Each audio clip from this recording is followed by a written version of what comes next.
Kalau kita ngomongin perdagangan global, apa sih yang pertama kali muncul di kepala Anda? Mungkin kapal kontainer raksasa ya, atau kereta barang yang panjang banget. Tapi gimana kalau saya bilang pahlawan sejati dari semua ini adalah sesuatu yang kita lihat ya setiap hari di jalan? Yuk kita bedah bareng-bareng gimana caranya truk yang sering banget kita anggap sepele, justru jadi mesin tak terlihat yang bikin semuanya jalan. Coba deh pikirin, barang yang lagi Anda pegang sekarang, pernah kepikiran nggak? Gimana ceritanya barang itu bisa sampai ke tangan Anda? Mungkin dari pabrik di belahan dunia lain, nyebrang lautan luas, tahu-tahu udah di depan pintu rumah. Ini bukan sulap loh. Ini adalah sebuah sistem super presisi yang saling nyambung. Dan disinilah kita akan lihat peran truk sebagai, ya bisa dibilang, benang merah yang nyatuin semua potongan puzzle dari perjalanan yang luar biasa ini. Oke, sebelum kita bahas sistem canggih yang ada sekarang, kita mundur sedikit yuk. Kita lihat dulu zaman dulu tuh kayak gimana. Biar kebayang betapa ribetnya mindahin barang di masa lalu. Benar-benar mimpi buruk logistik. Bayangin aja ya, zaman dulu itu setiap jenis transportasi, kapal, kereta, truk, itu kayak punya kerajaan sendiri-sendiri. Mereka itu saingan, bukan temen. Jadi mindahin barang dari kapal ke kereta, wah, itu artinya harus bongkar muatan satu persatu. Prosesnya lama banget, mahal, dan barangnya gampang rusak. Benar-benar nggak efisien. Nah, sistem yang ribet dan terpisah-pisah kayak gitu jelas nggak bisa jalan terus kan? Lalu, muncullah sebuah ide yang kelihatannya sederhana banget. Sebuah kotak baja. Tapi ide ini ternyata mengubah segalanya. Benar-benar jadi revolusi yang menghubungkan dunia dengan cara yang nggak pernah kita bayangin sebelumnya. Cara lama yang terkotak-kotak tadi itu ada istilah kerennya loh, unimodalisme. Gampangnya gini, Anda kirim barang pakai truk, ya udah, pengirimannya berhenti pas jalannya habis. Mau nyebrang laut, wah repot banget urusannya. Jadi jangkauannya itu ya sangat-sangat terbatas. Nah, ini dia solusinya, intermodalisme. Kunci utamanya ada di sini nih, dengerin baik-baik, tanpa barangnya ditangani. Jadi barangnya itu tetap aman di dalam satu kotak baja yang sama, pas pindah dari truk ke kapal, terus mungkin ke kereta. Nah inilah revolusinya. Coba lihat gambar ini. Keren banget kan visualisasinya? Di baris atas itu, intermodalisme, barangnya tetap di dalam satu wadah, si kontainer itu, dari awal sampai akhir, walaupun ganti-ganti kendaraan. Beda banget sama yang di bawahnya, multimodalisme, yang bisa jadi lebih ribet karena kontraknya terpisah-pisah. Jadi, kunci efisiensi zaman sekarang itu ya ada di intermodalisme ini. Si kontainer jadi semacam tiket terusan buat semua moda transportasi. Oke, sekarang kita udah paham konsepnya. Yuk, kita ikutin perjalanan satu kontainer dari titik nol. Dan disinilah panggung utamanya, truk.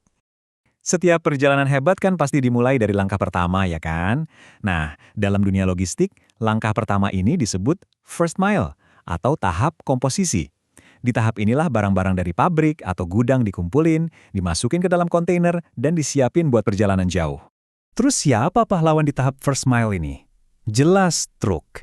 Kenapa? Karena cuma truk yang fleksibel banget buat jemput barang langsung dari depan pintu pabrik, yang mungkin lokasinya ada di pelosok.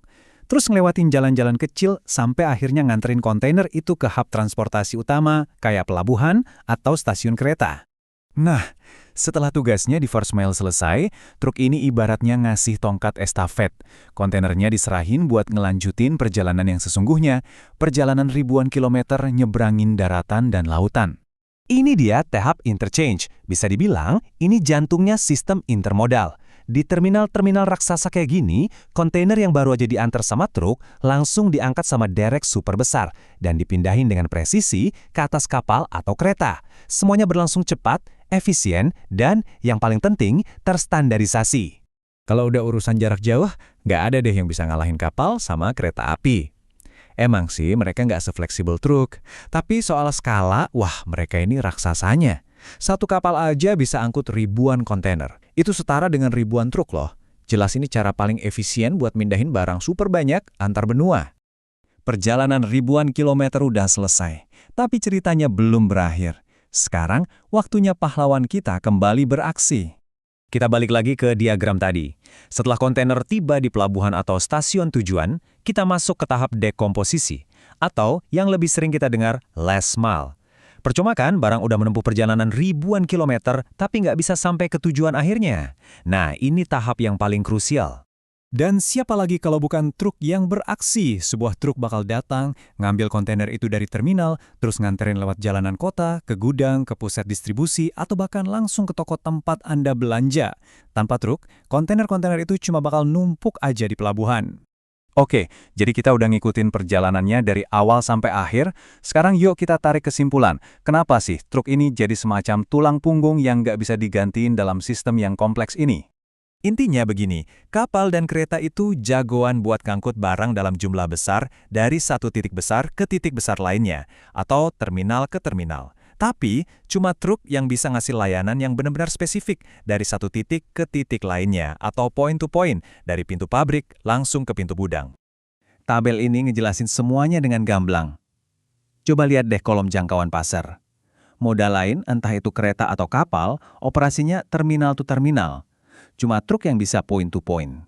Inilah keunggulan utamanya yang bikin dia jadi penghubung super penting di awal dan di akhir setiap pengiriman barang. Kalau mau disingkat, keunggulan utama truk itu cuma dua kata, nyaman dan aksesibilitas tinggi. Maksudnya apa? Ya itu tadi, kemampuannya buat pergi kemana aja, kapan aja, dan nyamperin hampir semua alamat di darat. Itulah kekuatan supernya yang nggak dimiliki moda transportasi lain. Jadi jelas ya, dari pabrik ke pelabuhan, dan dari pelabuhan sampai ke depan pintu rumah Anda, truk adalah penghubung yang mungkin kelihatannya sederhana, tapi perannya sangat-sangat vital dalam orkestra perdagangan global.